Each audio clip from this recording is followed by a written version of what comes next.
Isang beses lang tayo mabubuhay sa mundo. Kaya naman, dapat sulitin mo na ang bawat segundo nito. Gawin mo lang palagi yung mga bagay na tingin mo magpapasaya sa'yo. Puntahan yung mga lugar na gusto makita ng mga mata mo.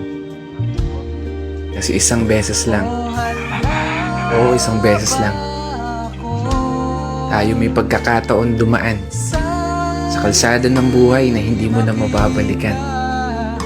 Dahil habang tumatanda tayo, meron tayong isang bagay na malimit na kakaligtaan. Yun ay maglaan ng oras para sa sarili nating kaligayahan. Kasi karamihan sa atin, puro trabaho na lamang nasa isip. Sa pagtulog na lang dinadaan yung pahinga habang namamasyal sa panaginip.